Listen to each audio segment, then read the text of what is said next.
Notre invité aujourd'hui dans BFM Politique, c'est le député du Nord, la France Insoumise, Adrien Quatennens. On va parler dans un instant des restrictions sanitaires, mais d'abord, on vient de le voir dans le journal, Bernard Tapie et son épouse Dominique qui ont été violentés, ligotés lors d'un cambriolage. Est-ce que vous avez un message à faire passer à Bernard Tapie? Un message de soutien à lui et son épouse et des vœux de prompt rétablissement, et bien évidemment que les responsables de cette affaire soient pourchassés et rapidement punis.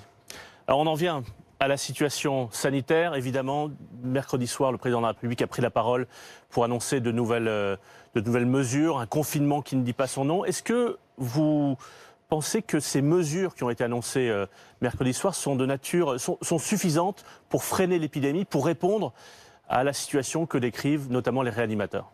Écoutez, on a le sentiment d'un jour sans fin. Ça fait 1 an que ça dure, les Français ont été patients, disciplinés, indulgents même parfois, face à des mensonges, à des incohérences. On a un président de la République qu'on a vu tour à tour chef de guerre au sein de son conseil de défense tenu au secret, qui est normalement une instance conçue pour la stratégie militaire, épidémiologiste en chef, puis monarque qui donne son allocution télévisuelle et qui réduit le Parlement le lendemain à devoir se prononcer sur une allocution télévisuelle. Je crois qu'au début, quand la crise sanitaire a commencé, toutes les oppositions, en tout cas pour ce qui est de la France Insoumise, c'était clair, étaient dans une logique de « il y a un virus, c'est dur, ça s'abat sur le monde entier, les décisions à prendre sont difficiles, donc on va ne pas tirer sur l'ambulance et faire des propositions ». Avec Jean-Luc Mélenchon, on s'était dit on va proposer comme si nous étions nous en situation de devoir gérer une situation comme celle-là. Aucune de nos propositions n'a été retenue. Je crois qu'au global, sans faire les comptes d'apothicaire, c'est plus d'une dizaine de propositions de loi, 5 plans dont un plan complet de déconfinement, le plan d'alternative au confinement. Rien de tout ça n'a trouvé grâce à leurs yeux. Emmanuel Macron décide de tout seul. Et je dois dire qu'au bout d'1 an, je crois qu'on peut le dire très tranquillement. Nous avons maintenant 2 adversaires en quelque sorte. Évidemment le virus, mais aussi Emmanuel Macron et l'équipe en place qui ratent absolument tout depuis le début, il faut le dire. Les mesures qu'il vient de prendre, pourquoi les a-t-il prises ? Parce que la situation sanitaire s'est considérablement dégradée. Pourquoi s'est-elle dégradée? Souvenez-vous qu'au mois de mars, au début du mois de mars, Emmanuel Macron disait « Je demande aux Français de tenir 4 à 6 semaines ». Voilà, c'est fait. Ils ont tenu. Et désormais quoi? Parce qu'Emmanuel Macron, quand il a fait ce pari... Personne ne connaissait l'ampleur aussi de cette épidémie. Oui, c'est difficile de leur reprocher. Personne n'avait jamais commis une telle épidémie. Qu'est-ce que vous auriez fait? Edwige Chevrillon, juste un instant là-dessus. Vous pouvez convenir avec moi que le problème que nous avons, c'est la conjugaison entre l'épidémie qui certes est grave, et les décisions politiques qui sont prises. Quand M. Macron, au mois de janvier, et d'ailleurs il n'a pas sollicité le Parlement pour le faire, prend tout seul la décision de ne pas reconfiner, très bien, sans pour autant planifier aucune alternative au confinement pour limiter la circulation du virus, sans reconfiner. Que se passe-t-il alors? La situation se dégrade et donc il n'a pas d'autre choix, compte tenu de la tension à l'hôpital, que de procéder à un nouveau serrage de vis. Est-ce que c'est un nouveau serrage de vis? Est-ce que c'est un nouveau confinement? Est-ce que c'est un faux confinement? Est-ce qu'il faut être beaucoup plus strict?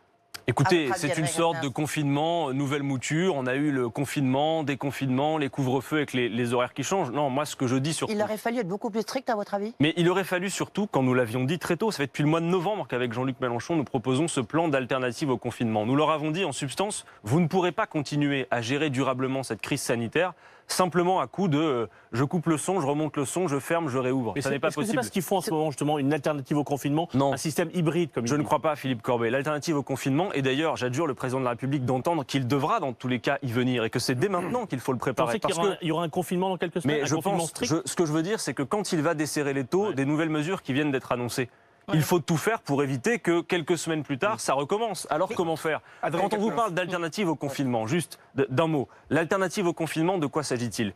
Qu'ont-ils attendu pour équiper toutes les salles des purificateurs d'air? À l'école où M. Blanquer, pendant des mois, s'est évertué jusqu'à il y a encore quelques jours à nous dire il n'y a pas de problème à l'école, on se contamine plutôt en famille, pas à l'école. Pourquoi ne pas avoir dédoublé les classes, recruter des professeurs, comme les Italiens l'ont fait? Jean-Luc Mélenchon a proposé 100 000 étudiants qu'on aurait pu recruter pour dédoubler les classes, réquisitionner des locaux.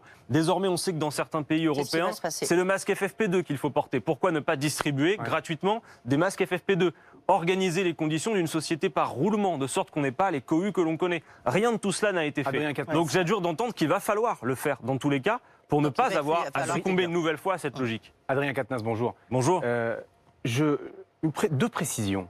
Je viens de vous écouter. Vous dites nous avons désormais 2 adversaires, le virus et Emmanuel Macron. Vous les mettez sur le même plan? Non, en tout cas, ce que je veux dire, c'est une formule pour dire qu'en quelque sorte, c'en est assez, après 1 an de gestion calamiteuse de cette épidémie, de considérer qu'on aurait juste un virus qui tombe du ciel, qui a d'ailleurs des origines dont on sait que c'est lié à la crise écologique, mais un virus qui, entre guillemets, s'abat, et un président de la République qui ferait pour le mieux et qui presque ne pourrait pas faire autrement. Je sais qu'il y a des Français, plus beaucoup, visiblement, vu les enquêtes d'opinion, mais des Français qui pensent que, après tout, peut-être M. Macron fait pour le mieux. Non, il ne fait pas pour le mieux, parce qu'il n'a rien organisé, rien planifié, sinon cette méthode de confinement, de reconfinement, alors que les oppositions parlementaires proposent des solutions. Vous assumez le fait de dire c'est aujourd'hui un adversaire des Français. J'assume de dire que les Français ont été patients, indulgents, que nous avons fait des kilos de propositions qui sont toujours sur la table et qu'il n'est pas supportable de voir les oppositions que nous sommes. Vous savez, David Doucan, vous savez, quand on édite tout ce qu'on édite, toutes ces brochures, les alternatives au confinement, c'est pas pour faire de la littérature,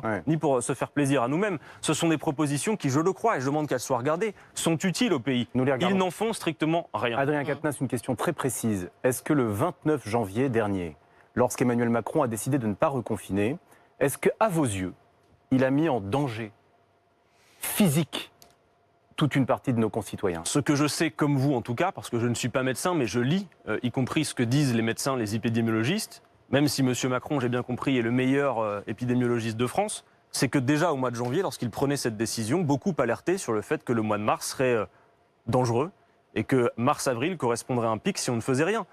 On nous a beaucoup demandé à cette époque, quand il a choisi de ne pas reconfiner, ça devrait vous aller, vous êtes pour des alternatives au confinement. Ce que je dis, c'est que ne pas reconfiner n'est pas suffisant.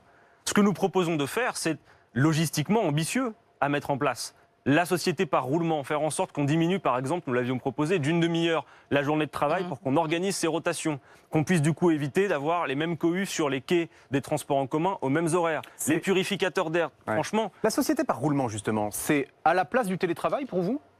C'est en tout cas le but de la société par roulement, c'est de dire que tout ne peut pas se faire à distance, voyez, et qu'il y a par exemple des secteurs qui subissent de plein fouet cette crise, qui après un an, et après qu'on leur ait donné dans l'intermédiaire beaucoup de perspectives de réouverture qui ont été douchées, qui mériteraient qu'on puisse réouvrir et d'organiser la réouverture. Donc pour les gens qui ne peuvent pas télétravailler au fond. Mais est-ce que vous soutenez l'idée, ce qu'a dit le président de la République mercredi, télétravail systématique? Le télétravail doit être la règle, ça c'est clair. Par contre, regardez, je pense à cet instant à la près d'une centaine, je crois, de lieux de culture qui sont occupés par des professionnels de la culture, qui, entre autres revendications, on en parlera après, il y a la réforme de l'assurance chômage et son abandon, le fait que l'année blanche soit reconduite, mais il y a aussi l'idée de réouvrir les lieux de culture. Très franchement, je crois qu'on voit bien que le risque, c'est une quatrième vague d'ordre psychologique. Parce que, David Doucan, vous n'allez pas me démentir, nous ne sommes pas que des homo economicus qui prenons le métro le matin pour aller travailler, puis qui rentrons chez nous le soir pour renouveler notre force de travail, pour y retourner le lendemain. Nous avons besoin de danser, de chanter, de rire, de nous rencontrer, de nous émouvoir. Et attendez juste d'un mot, tout le monde comprend que dans des lieux de culture, des protocoles sanitaires hyper ambitieux à mettre en place, c'est possible. Il y a quelques jours de cela, je voyais sur le service public une émission de télé, par ailleurs tout à fait intéressante, c'était les humoristes, un palmarès des humoristes. Il y avait du public dans cette salle, des gens qui étaient avec des distances, avec des masques, mais ça montrait bien que c'était possible. Ils assistaient à quoi, sinon à un spectacle? Aujourd'hui, par exemple, il y a des cérémonies, des célébrations cultuelles. Et nous avons d'ailleurs, avec Jean-Luc Mélenchon, défendu le fait que ces cérémonies pouvaient se poursuivre. Mais évidemment qu'il faut mettre en place des jauges, des protocoles sanitaires. On peut le faire. Alors je dis que tout de suite, vu la situation sanitaire et vu le point auquel elle s'est dégradée, parce que M. Macron n'a rien préparé, alors elle s'est dégradée. Mais demain, quand ils vont desserrer l'étau sur les nouvelles mesures qui viennent d'être annoncées, ils n'auront pas le choix que d'en venir aux alternatives au confinement. Puisque vous faites un parallèle entre les célébrations culturelles de ce dimanche de Pâques et des organisations ou des manifestations culturelles, l'un des problèmes qui pourrait se poser, c'est que si vous avez une jauge d'un tiers, comme dans les églises pour les théâtres, économiquement, ça n'est pas viable. L'organisation est lourde. Économiquement, ça ne serait pas possible pour des producteurs ou pour des troupes d'organiser des spectacles. Dans ce cas, ce qu'on fait, c'est qu'on continue bien évidemment le soutien économique autant que possible pour ces secteurs, mais on permet la réouverture parce que c'est de salubrité publique. Nous en avons grandement besoin. Alors, je ne sais pas si c'est possible de le faire tout de suite, maintenant, vu la situation sanitaire, mais j'adjure qu'Emmanuel Macron entende qu'à l'issue des nouvelles mesures qu'il a annoncées, ils n'auront pas d'autre choix. Et puis, vous savez, la discipline sanitaire, elle est aussi largement atteinte par ces ordres et contre-ordres. Il faut quand même se rappeler qu'il n'y a encore pas si longtemps que cela, Madame Buzyn nous avait dit le virus n'arrivera pas en France, juste avant de partir faire la campagne municipale à Paris. Monsieur Édouard Philippe nous avait dit le port du masque en population générale est faussement protecteur, etc. Et jusqu'à Monsieur Blanquer, qui il y a encore quelques jours disait il n'y a pas de problème à l'école, or on voit que c'est le cas. vous avez vu des images, que ce soit sur les quais de Saône ou ailleurs, où on a vu plein de jeunes en train de faire, ou à Marseille, en train de faire la fête, de se libérer justement, de boire. Là, avec le beau temps, on risque d'avoir beaucoup de jeunes comme vous peut-être, qui auront envie d'aller se défouler un peu, parce que c'est vrai qu'un an comme ça, c'est quand même très très dur. Qu'est-ce qu'il faut faire? Qu'est-ce que doit être la position de la police? C'est de les verbaliser, de les mettre en garde à vue? Est-ce qu'il faut être très strict par rapport à ça? Quelle est votre position? Parce que ça s'est multiplié et ça va se multiplier. Ça n'est clairement pas la répression qui va avoir une quelconque efficacité là-dedans. Je pense qu'encore une fois, après un an... efficace? Non mais d'abord, dire une chose, c'est que moi, en responsable politique, comme nous tous, j'invite au respect des gestes barrières. La situation sanitaire est grave. Je pense aux soignants qui sont en première ligne encore à cette heure et qui d'ailleurs subissent une vague qui est parfois dans beaucoup d'hôpitaux plus impressionnante encore que lors de la première vague. Mais après un an, évidemment que ce genre de scène va se produire. Et les gens le font en responsabilité. Non, voilà. Non, vous pouvez pas dire ça. Ils sont... Ou alors que vous voyez les images. Non mais ce sont des adultes. Vous en êtes d'accord, ce sont des adultes. Oui. On n'est pas leurs parents. Non. Donc évidemment qu'il faut des consignes, évidemment qu'il faut essayer, lorsqu'il y a des rassemblements qui sont visiblement, qui mettent en péril la situation sanitaire, essayer de disperser. Donc il faut les verbaliser. Il faut le faire par la pédagogie. Franchement, je ne crois pas que la verbalisation soit absolument nécessaire. Qui plus est, je vois que c'est spécialement, notamment dans les quartiers populaires où se multiplient les contrôles. Parfois d'ailleurs, comme on l'a vu encore récemment à l'île Sud, et d'ailleurs une enquête administrative est en cours, franchement des opérations musclées avec un usage de la force qui est disproportionné. Par contre, quand on a des rassemblements dans des restaurants clandestins pour les belles personnes, là on ne voit pas que la police débarque pour venir les sanctionner. Donc d'abord et avant tout, de la pédagogie et faire en sorte surtout qu'on puisse organiser les conditions que la vie reprenne. Évidemment, avec des protocoles sanitaires, évidemment avec le virus qui plane toujours au-dessus de nos têtes. Mais nous en avons besoin après un an. Donc, la solution demande qu'à Vous l'avez fait, vous êtes allé dans des... Personnel, j'ai fait quoi? Des dîners? Vous avez été dîner, vous avez été vous promener dehors? Non, par contre, j'ai participé, et d'ailleurs, ça a été vu sur les réseaux sociaux, j'ai participé à des rassemblements extérieurs, mais d'ailleurs, j'ai compris que... Enfin, j'ai pas bien retenu ce slogan, mais dehors... Vous étiez dehors en citoyen, avec les gens de la culture qui se mobilisaient récemment. Mais sur les dîners, il y avait un reportage sur M6 hier soir sur des dîners clandestins. Est-ce que vous souhaitez qu'il y ait des sanctions, des enquêtes et peut-être des sanctions plus fortes sur ces dîners clandestins? En tout cas, si on s'occupe, comme on le fait, des rassemblements de jeunes dans les parcs ou de sanctionner parfois sévèrement les gens dans les quartiers populaires parce qu'ils ne sont pas forcément chez eux à la bonne heure, il faut qu'on n'ait pas de géométrie variable. Les contrôles doivent aussi avoir lieu sur ce type de rassemblement, sur ces restaurants clandestins et tout le reste, évidemment. Mais bon, pour les restaurants, ce que j'espère surtout, encore une fois, c'est qu'avec de vraies alternatives au confinement, on puisse créer les conditions de réouvrir. Vous savez, il y a des endroits, regardez par exemple, l'Assemblée nationale, elle fonctionne toujours. D'accord? Et parfois, dans l'hémicycle, vous le voyez, lors des séances de questions au gouvernement, on est nombreux. Alors, les protocoles sanitaires sont stricts. Il y a du gel partout, à l'entrée, à la sortie, des masques à disposition. Qu'attend-on pour faire ça partout dans la société? On ne pourrait pas imaginer que la représentation nationale cesse son activité parce qu'il y a une crise sanitaire. J'en suis d'accord, mais je n'imagine pas non plus que la culture dans ce pays, et la France sans culture, ça ressemble plus franchement à la France, ça peut durer non plus. La gestion de cette crise depuis le début, c'est faire des choix. C'est limité à des endroits, en tout cas, c'est mon avis, visiblement pas les bons. Depuis le début de cette crise. Vous considérez que ce ne sont pas les bons, mais nécessairement, il y a l'obligation de faire des choix. Surtout de rappeler que nous sommes d'autant plus vulnérables face au virus que des choix politiques, parfois même antérieurs à M. Macron, ont été faits. Mais regardez par exemple la situation à l'hôpital. J'ai entendu M. Castex l'autre jour en interview dire on ne peut pas réouvrir des lits à l'hôpital en claquant des doigts. Par contre, quand il a fallu en fermer pour faire des économies, comme ils disent, ils ont su le faire. La France, 6e puissance économique du monde, a perdu 100 000 lits à l'hôpital public. 100 000 en 20 ans, 7 400 sous Emmanuel Macron. Adrien Quatennens, parlons de l'hôpital avec une question précise, c'est que vous avez sans doute été spectateur, comme tout le monde, de la passe d'armes cette semaine entre Martin Hirsch, patron de la PHP, Assistance publique hôpitaux de Paris, et la Macronie, disons, en particulier le député Florian Bachelier. Martin Hirsch a été convoqué par Olivier Véran. Est-ce que Martin Hirsch est dans son rôle dans cette posture-là, dans ces échanges qu'il a pu avoir avec la Macronie, parfois qui ressemblaient à de la confrontation politique? Écoutez, moi ce que je vois, c'est, en tout cas ce que j'ai découvert à l'occasion de cette crise sanitaire, c'est qu'il n'y a pas qu'en politique qu'il y avait du dissensus et de la confrontation. Très franchement, depuis le début, quand vous écoutez la parole des scientifiques, vous voyez que tout le monde n'est pas forcément en ligne et pas d'accord. Et la parole des médecins, en plus, a souvent, y compris, pris la place de la parole politique dans bon nombre d'émissions. Mais là, c'est un haut fonctionnaire. Oui, c'est un haut fonctionnaire, et donc je crois que ce qu'il dit est intéressant et doit être entendu. Et M. Véran, lui, est tout le temps dans une posture, comme à l'Assemblée nationale, de circuler, il n'y a rien à voir. Si on les écoute, et c'est ça qui est d'autant plus insupportable, c'est qu'ils ont tout bien fait depuis le début.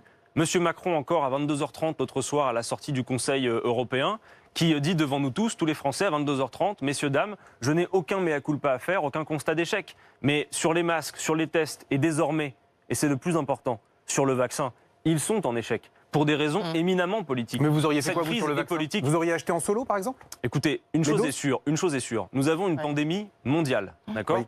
L'Organisation mondiale de la santé ne cesse de dire que parce que la pandémie est mondiale, le vaccin doit être considéré comme un bien commun de l'humanité. Monsieur Macron lui-même, il y a quelques allocutions présidentielles de ça, parce qu'on ne les compte plus, il parle beaucoup, souvent pour ne rien dire d'ailleurs, nous avait dit il y a des biens et des services qui doivent être sortis des lois du marché. Oui. Monsieur Macron lui-même, Il l'avait dit avec Angela Merkel. Qu'attend-il pour le faire avec le vaccin? Le problème que nous avons avec le vaccin, David Doucan, c'est qu'aujourd'hui, il est géré comme une banale marchandise. L'Europe et L'Union le européenne, continent. Ce sont les laboratoires privés qui les ont trouvés, mais vous savez que... l'innovation. Non, mais alors, financer l'innovation. D'abord, interrogeons-nous sur le fait que la France, qui dépense autant d'argent dans sa recherche publique, ne puisse plus le faire. La France est en voie de tiers-mondisation. Je veux dire, on a quand même une histoire avec le vaccin, nous les Français. On ne produit même plus de Doliprane en France. On était à 80% producteurs de nos médicaments il y a 20 ans de ça. Aujourd'hui, on dépend à 80% de l'import. Mais Sanofi, que M. Macron était allé visiter au printemps dernier, faisant fi du fait que Sanofi, d'ailleurs, malgré tout l'argent public qu'on lui déverse, avait prévu d'envoyer ses vaccins d'abord aux Américains. Et avait dit, super, on va avoir un vaccin. Sanofi, sa politique industrielle, Edwige Chevrillon, c'est d'avoir versé 4 milliards d'euros de dividendes à ses actionnaires et de saboter sa recherche avec 400 postes supprimés et on passe de 11 à 3 centres de recherche en France. Mais vous auriez Donc fait quoi, la France n'a toujours pas son propre vaccin. Adrien Quatennens, alors, pour avoir les doses, pour avoir les doses, vous auriez fait quoi? L'Organisation mondiale de la santé, c'est pas par idéologie qu'elle appelle à la levée des brevets, David Doucan. Parce qu'aujourd'hui, vous le savez, on a un portefeuille de vaccins qui est assez restreint par la logique européenne de marché. C'est une logique de marché. Pfizer envisage de faire 15 milliards de bénéfices en 2021 avec le vaccin. Vous avez des patrons de laboratoires qui sont devenus, en pleine pandémie, milliardaires. Donc je vous demande d'entendre que pour beaucoup, même en pleine pandémie, c'est encore la loi du fric qui domine. Si on levait les brevets, ce que l'on pourrait faire alors, c'est dire qu'il n'y a plus de propriété intellectuelle, la cupidité n'est pas le moteur de tout. Et donc ensuite, ce qu'on fait, c'est que partout où on a des chaînes de production, où on peut produire des vaccins. Ben voilà, mais on les a pas partout. Alors, c'est là le plus bas blesse. Attendez, je vous accorde le fait que la capacité de production n'est pas suffisante. Néanmoins, peut-être peut-on se mettre d'accord sur le fait que même si cette capacité de production doit encore monter en puissance, il y a des chaînes de production qui aujourd'hui ne produisent pas de vaccins et qui, si on levait les brevets, pourraient en produire d'où qu'ils viennent. C'est pas si simple. Attendez, comment expliquez-vous que Sanofi, les chaînes de Sanofi, vous savez ce qu'on va faire là? Je lisais ce matin dans le journal, on va produire des vaccins en France. Vous savez comme moi que c'est une mascarade, on va les mettre en flacons. D'accord? Voilà ce qu'on va faire simplement. C'est ça l'utilisation des chaînes de production pour l'utilisation d'un brevet qui avait été développé par une autre entreprise. C'est exactement ce que nous ferions si nous pouvions lever les brevets. Nous mettrions en production des vaccins dans les chaînes de production existantes. Ce qu'il faut faire avec le vaccin, d'abord, dire qu'il doit être un bien commun et surtout, je le dis, ne pas faire d'idéologie avec le vaccin. Quand j'entends Monsieur Thierry... Ni dans un sens, ni dans un autre. Quand j'entends, bien sûr, mais moi c'est clair ce que je raconte. Ce que nous racontons avec Jean-Luc Mélenchon, c'est le vaccin bien commun de l'humanité et, entendez-moi, d'où qu'il vienne, quel que soit le régime qui le propose, que l'on soit politiquement d'accord ou pas avec lui, le vaccin, s'il est sûr et efficace, doit être proposé. Quand j'entends M. Breton dire sur vos plateaux qu'il est opposé au vaccin, à l'arrivée en Europe du vaccin russe, pourquoi? C'est la position du gouvernement français également. Parce qu'il est russe? C'est ça le problème? Parce que s'il est efficace et sûr, vous êtes d'accord avec moi pour dire qu'on pourrait augmenter nos doses si on élargissait le portefeuille de vaccins. Alors je vous ramène au plus près du terrain. Voilà. C'est chez vous, dans votre région, à Calais. 750 doses AstraZeneca étaient prévues pour hier, ce samedi. 500 personnes ne sont pas venues. Ils avaient rendez-vous, ils ne sont pas venus, il y a une inquiétude. On nous dit que les doses ne seront pas perdues, qu'elles seront reproposées dans ce début de semaine qui s'engage. Est-ce que vous voyez là un motif d'inquiétude sur la fiabilité d'AstraZeneca, ou en tout cas la perception que nos concitoyens ont de ce vaccin? Deux choses. Vous parlez du Nord d'abord. Moi, je participe aux réunions organisées par la préfecture pour faire le point sur l'état d'avancement de la vaccination dans la région. On a franchi une barre importante, mais ce que je vois surtout, c'est que en réalité, le nombre de doses, le stock, c'est 4 jours de stock tampon. On y va à fond. Il n'y a pas de stock qui reste de côté, en tout cas pas dans le Nord, d'après ce que je vois des chiffres.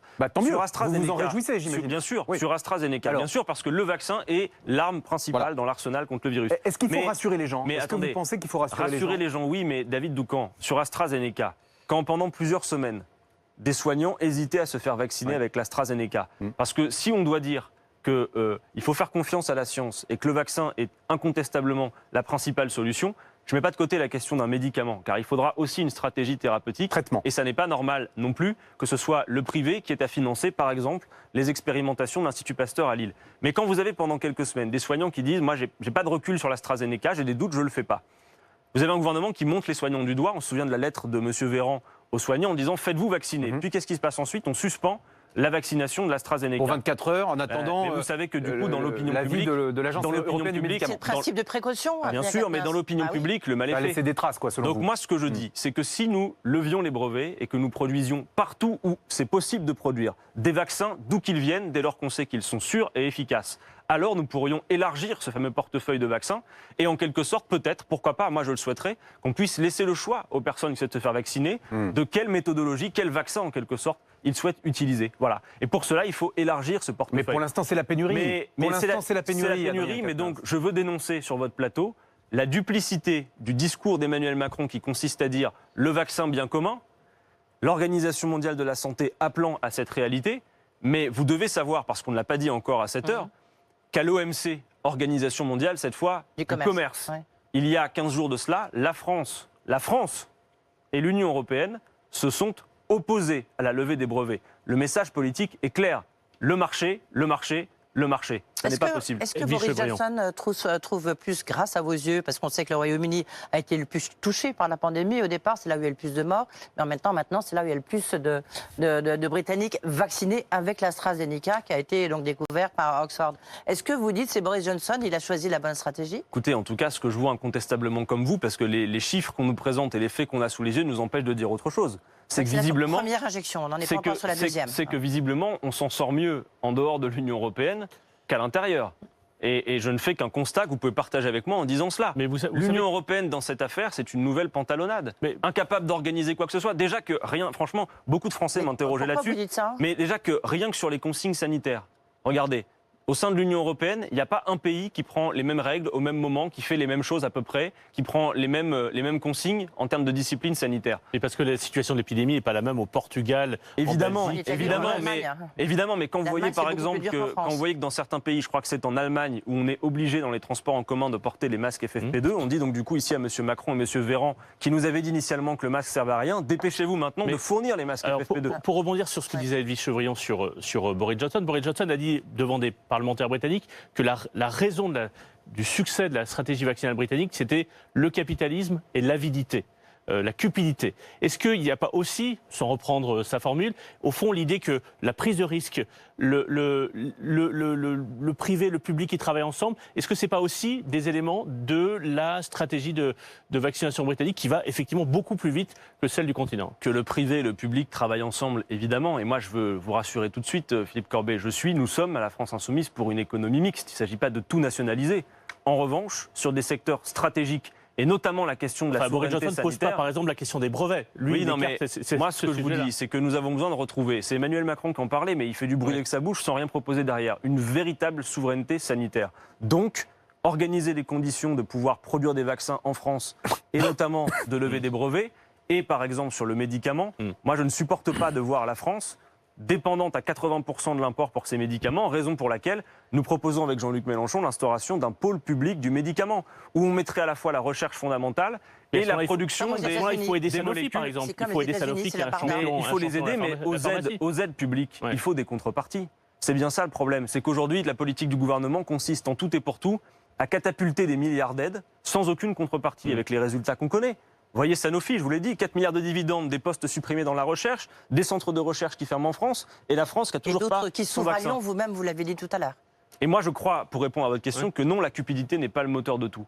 Et que face aux grands défis... C'est Boris Johnson qui le dit. Oui, mais moi, j'en suis pas d'accord. Donc je vous le dis, face aux grands défis que nous avons devant nous, non seulement la crise sanitaire, mais aussi les autres, parce que vous savez que les scientifiques nous parlent, vous l'avez lu comme moi, de l'ère des pandémies au pluriel. Donc ça veut dire qu'on peut se préparer à la suite dès maintenant et qu'on devrait ne pas attendre la prochaine. Et on peut le faire. Je veux dire, la France est un grand pays. Sur les questions, on en parlera après, comme le climat, etc., nous pourrions, parce que nous avons les atouts pour ça, marcher aux avant-postes. Au lieu de quoi, on regarde nos chaussures. En même temps, BioNTech, Moderna sont des Oui. petites entreprises, C'est des biotech. des biotech, des startups qui ont, par esprit d'initiative et d'investissement, avec l'idée aussi peut-être de faire fortune, réussi à trouver plus vite que d'autres des vaccins. Oui, mais je Et pense que d'investissement. s'il y a une politique publique d'investissement conséquent, c'est aussi stimulant que de pouvoir répondre à des défis comme cela. Vous savez, en France, certains inventeurs de vaccins, des vaccins historiques qui ont permis de lutter contre des pandémies, dès qu'ils avaient trouvé l'innovation, comme vous dites, ils ont dit moi, mon vaccin, ce sera domaine public. Voilà, c'est bien la preuve que ce n'est pas la cupidité qui fait qu'on y arrive systématiquement. Et d'ailleurs,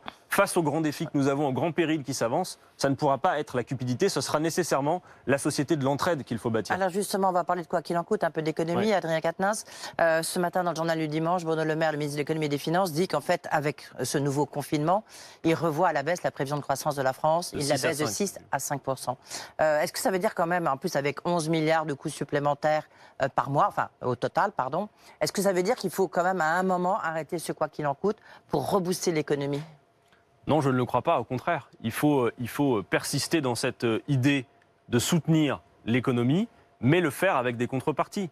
Parce que sinon, on a le résultat qu'on voit. Vous voyez, par exemple... Vous avez une Edwige prévision Chevrillon. de croissance, vous? Je ne sais pas, la France Insoumise, vous avez Mais vos vous aviez économistes, participé, vous vous en souvenez, en 2017 à Absolument. nos 5 heures Mais- sur le chiffrage. Donc Absolument. on va renouveler l'opération pour 2022 et on vous invitera de nouveau. Non, on n'a pas encore fait de prévision de croissance. On a commencé déjà à chiffrer les éléments de notre programme, même si une grosse part avait été faite en 2017. Moi, ce que je vois surtout, c'est qu'il faut maintenant exiger des contreparties aux aides publiques. C'est-à-dire Le crédit lesquelles d'impôt compétitivité emploi, par exemple, a été, de ce point de vue, très significatif. C'est 20 milliards d'euros par an qui ont été catapultés, Mais là, vous parlez pérennisés. d'avant la crise sanitaire. Donc ça, Avec, c'est sous oui, le non, mais quinquennat c'est un de François exemple. Hollande. C'est un exemple. Mais attendez, je vous en Mais donne les deux. millions Mais celles d'emplois qui sont a quand aidées même aujourd'hui, été celles Eh qui bien, sont aidées celles aujourd'hui qui sont pour pas aidées fermer. aujourd'hui, il y a deux choses pour moi. Il y a les entreprises qui, effectivement, prennent de plein fouet la Ouais. crise sanitaire et qu'il faut soutenir, pour le coup, quoi qu'il en coûte. Ouais. Et puis ensuite, à côté, il y a ce qu'on appelle les profiteurs de crise, c'est-à-dire des entreprises Alors, qui, en oui. quelque sorte, un instant, supportez que je le dise tout de même, Non, mais justement, oui. bénéficient des aides publiques et profitent en quelque sorte opportunément de glisser leur plan de délocalisation et de licenciement dans cette toile de fond de la Covid pour que tout ça passe inaperçu. Edwige Chevrillon, un instant, mais juste parce que c'était l'actualité de cette semaine. Deux entreprises, Michelin, Danone. Michelin, c'est 1,7 milliard de bénéfices, c'est 357 millions aux actionnaires pendant la pandémie. D'accord ? Pendant la pandémie. 65 millions de crédits d'impôt compétitivité emploi et 12 millions du fameux chômage partiel, ces mesures de soutien à l'économie qu'il fallait prendre. 530 suppressions d'emplois qui démarrent tout de suite et 2300 suppressions de postes visées au total. Ouais. Danone, Vous connaissez Danone, l'effondrement du 1,4 marché milliard automobile, hein, de quand même. dividendes en 2020, 1,3 prévu en 2021, Ouais. 500 suppressions de postes. Donc ce que je veux dire d'un côté, c'est qu'évidemment, il faut soutenir l'économie, mais créer les conditions de ne pas laisser des opportunités, des effets d'aubaine Mais se soyez créer clair, c'est sur quoi- le dos des salariés. C'est quoi la contrepartie? Interdiction de licencier? Eh bien, on pourrait imaginer, par exemple, pendant la pandémie, que toutes les entreprises qui bénéficient des aides publiques de l'État ne licencient pas. Oui, en effet. Vous savez que l'OFCE table sur 790 000 suppressions de postes en France en 2021. Et à côté de cela, avoir des mesures Avec pour une relancer économie qui a été l'économie, complètement à l'arrêt, vous êtes avoir d'accord des que c'est mesures pour difficile. relancer l'économie qui soient autres que celles qu'on a sous les yeux. Parce que, y compris dans les dispositifs de l'État, il y a une question dont on ne va pas pouvoir se passer à l'occasion de 2022. On va parler après peut-être de la dette publique, mais il y a la dette privée. Il y a ces prêts garantis par l'État qui aujourd'hui font fonctionner beaucoup d'entreprises, mais sur lesquels, vous le savez comme moi, il y aura des échéances et donc des remboursements. Oui. Donc ça veut dire que vous allez avoir plein Mais il y a beaucoup d'entreprises. d'entreprises et la qui vont être grande extrêmement en majorité qui n'ont difficulté. pas utilisé justement ces PGE. Même il y en a beaucoup, je crois. Il y en a pour des sommes incroyables. 110 000, ouais. C'est 100 milliards, je crois, Oui, absolument, 110 milliards qui circulent en prêts garantis par l'État, avec une échéance. Et beaucoup d'entreprises et beaucoup d'entrepreneurs qui, Des à cette TPE, heure, se disent beaucoup des TPE. comment je fais pour rembourser. Donc, quand nous proposons, par exemple, de dire ces dettes privées, il faudrait pouvoir les faire remonter dans une caisse de défaisance pour pouvoir créer les conditions Il y a des mécanismes que qui sont en train l'économie d'être mis en reparte. place, on va Bah oui, pas, mais ça, c'est d'une urgence absolue. Ouais. Vous parliez de la dette. Le ministre de l'économie, Bruno Le Maire, vient de préciser, dernier chiffre, dette publique, on va passer de 115 à 118% du PIB, le déficit public 9%. Comment on fait pour rembourser la dette quand tout ça sera derrière nous et que on aura ces sommes folles et ces milliards à rembourser? On fait comment? Plusieurs choses. D'abord, la première, c'est qu'on aurait tort, et c'est ce qu'ils font régulièrement, Bruno Le Maire et les autres, de comparer la dette publique à la dette d'un ménage. Quand vous parlez de la dette sur un plateau de télé, tous ceux qui nous regardent à cette heure pensent aux dettes qu'ils ont contractées pour eux-mêmes, pour éventuellement leur logement ou leur voiture. Oui, parce que l'État serait déjà en faillite depuis longtemps, Alors, avant même la non crise du seulement Covid, ça si n'a on était rien un à ménage. voir, parce Ouais. que l'État investit, l'État a du patrimoine, mais ça n'a rien à voir non plus parce que vous remarquerez que quand Philippe Corbet, vous contractez un endettement auprès de votre banque pour vous, on ne rapporte pas votre niveau d'endettement à une année de votre production. Non. Vous êtes d'accord? Absolument. Alors que c'est ce qu'on fait pour la dette publique en la rapportant On fait au comment PIB. alors? On fait Alors, comment pour rembourser dans les... Parce que ça va être un sujet de la campagne présidentielle. D'abord dire une chose. Il est vrai que immédiatement, à l'instant T, le problème ne se pose pas vraiment puisque les taux d'intérêt sont tellement bas que la France emprunte à très bon marché. Vous voyez, la France a une dette qui est 5 fois supérieure à celle de 1981, mais elle dépense moins qu'à l'époque pour rembourser le service de la dette parce que les taux d'intérêt sont très bas. Néanmoins, nous ne sommes pas à l'abri, évidemment, du fait que les taux d'intérêt augmentent. Donc, dire une chose, il y en a pour 2600 milliards. Nous n'avons jamais commencé à rembourser en réalité. Quand les responsables politiques du gouvernement vous disent on rembourse la dette, en fait, jamais le capital de la dette n'a été remboursé. On rembourse Ce sont les intérêts que l'on paye les rembourse intérêts uniquement. Donc on fait comment? Alors, d'abord, Charge d'intérêt. on commence par dire que ce qu'on a à faire devant nous, la bifurcation écologique et tout le reste, va nécessiter qu'on investisse beaucoup. On va avoir besoin de beaucoup d'investissements.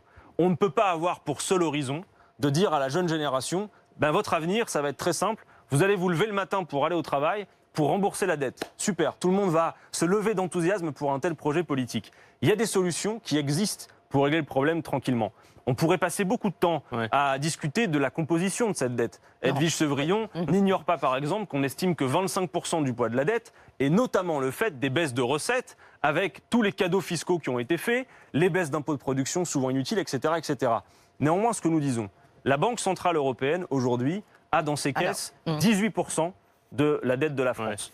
La Banque Centrale Européenne pourrait continuer à racheter directement aux États les titres de dette. Il faut changer de traité. Et ensuite, eh bien évidemment, on arrive du coup sur la question des traités européens dont vous savez que nous voulons en sortir.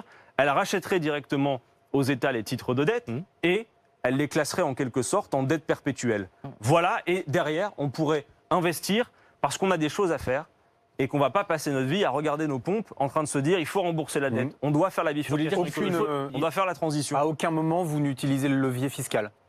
Alors évidemment que si on veut parler de la question des recettes, évidemment qu'il y a des choses à faire, mais pas n'importe lesquelles. Alors qui vous voudriez-vous taxer si vous deviez l'emporter dans les prochaines échéances? Incontestablement, il faut une grande réforme fiscale dans ce pays. On a un véritable problème qui est la question de la répartition des richesses produites.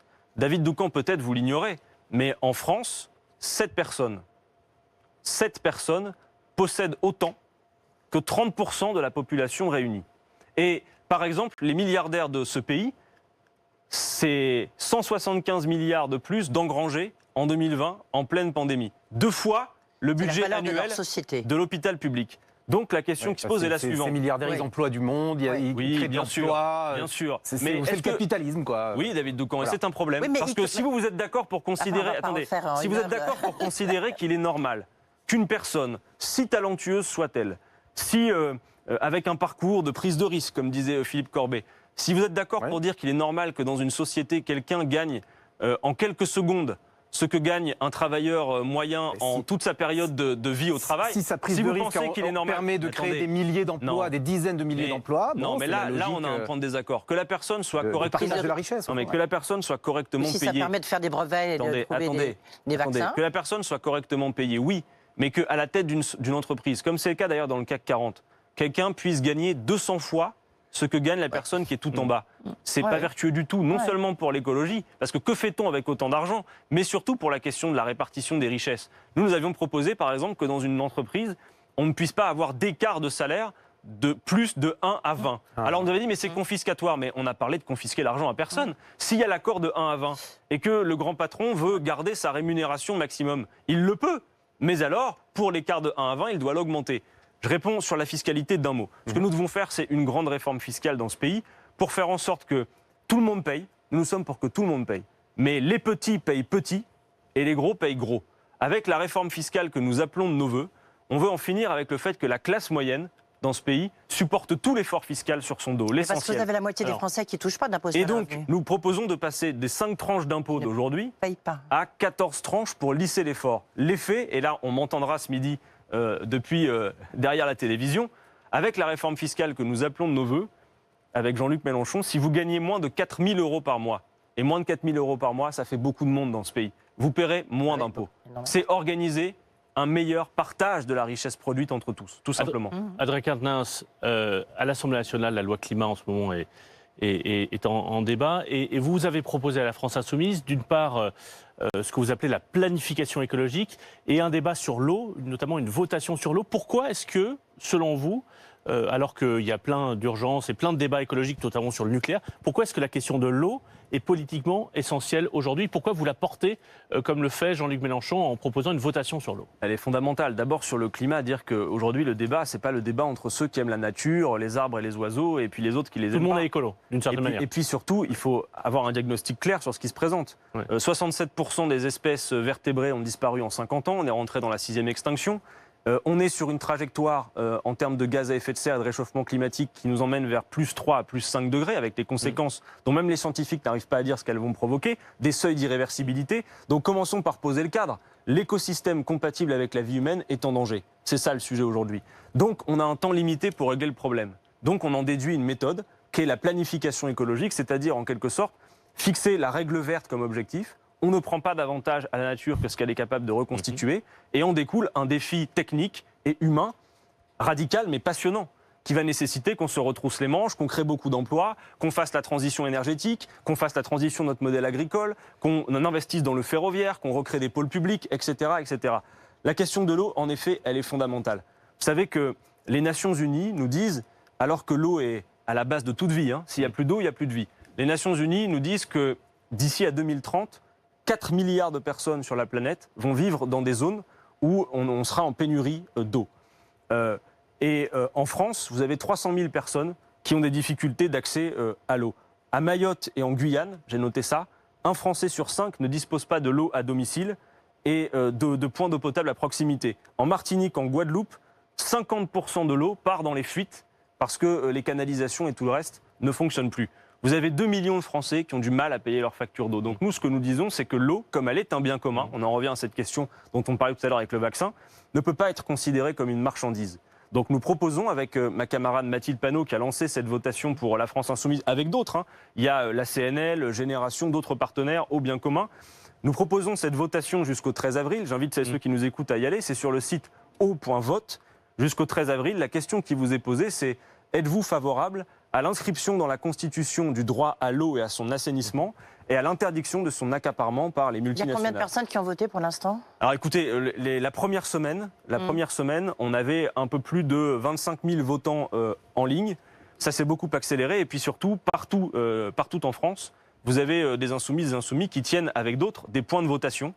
Et d'ailleurs, paradoxalement, dans une période où il y a le Covid et tout le reste, les gens viennent voter, viennent discuter. Je pense qu'il y a aussi une envie de politique et que cette question-là, elle est vraiment justement, on va parler politique. Je donne un rendez-vous, du coup, permettez-le-moi, mais le 10 avril, juste avant l'issue de cette votation, Jean-Luc Mélenchon tiendra un grand meeting, en réalité augmenté, une première mondiale avec beaucoup de surprises, vous allez voir, sur la question exclusivement de l'eau bien commun. On parle de politique, Philippe, Adrien Quatennens, surtout, pardon, on parle des régionales.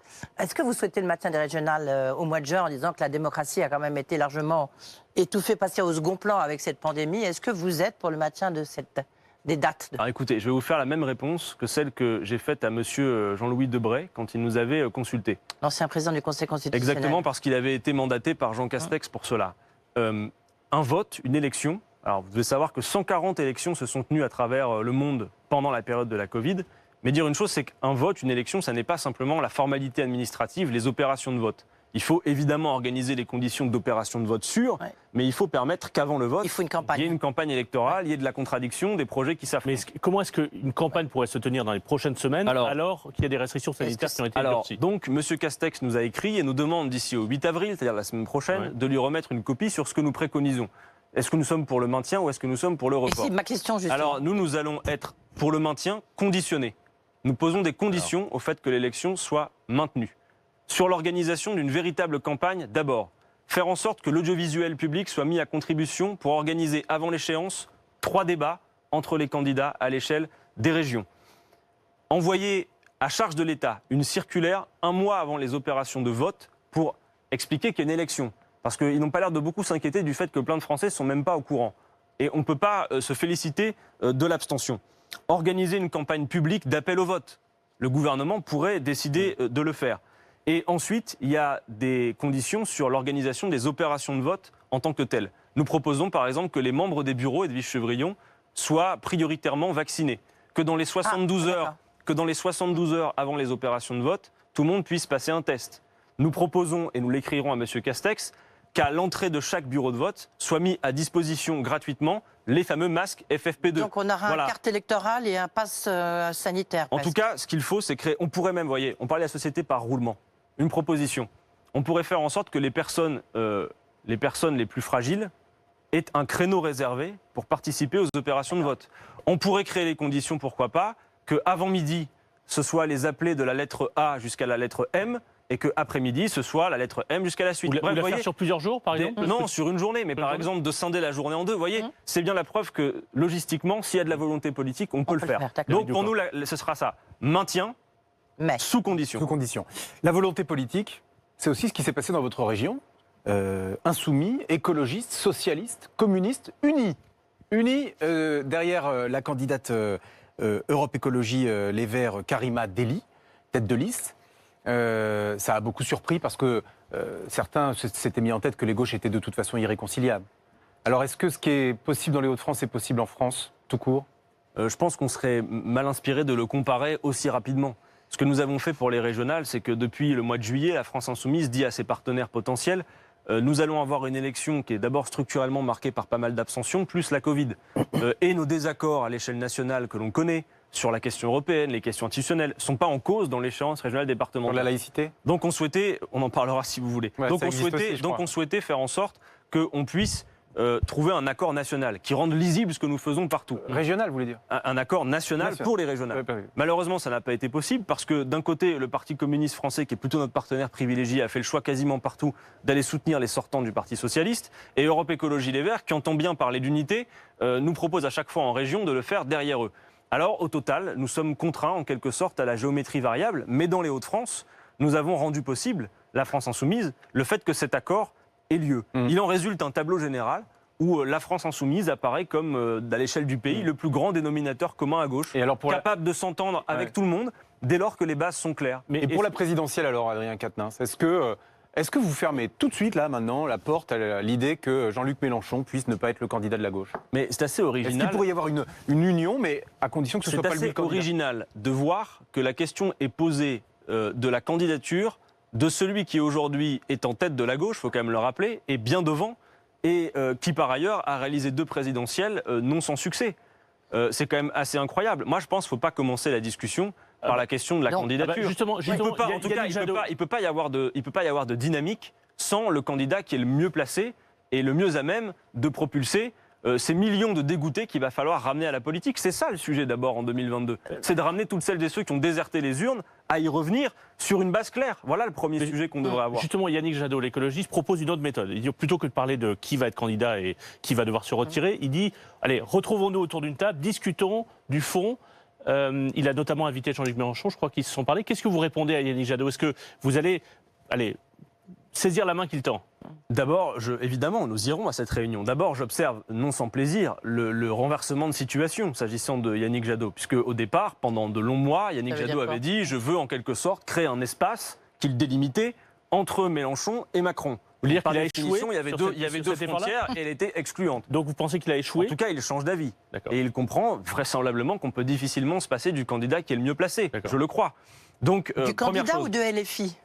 Mais d'abord, je pense clairement Oui. du candidat. Disons les choses. Disons les choses. C'est pour ça que j'insiste. Il faudra poser la question à un moment donné. Parce que moi, j'entends beaucoup qu'on parle de la candidature de Jean-Luc Mélenchon. Mais vous savez, en général, derrière des petits commentaires sur la couleur de la cravate, la manière dont les gens parlent, en réalité, ceux qui critiquent souvent la candidature de Jean-Luc Mélenchon, c'est un problème de ligne politique qu'ils ont. Enfin, définissons-nous un instant.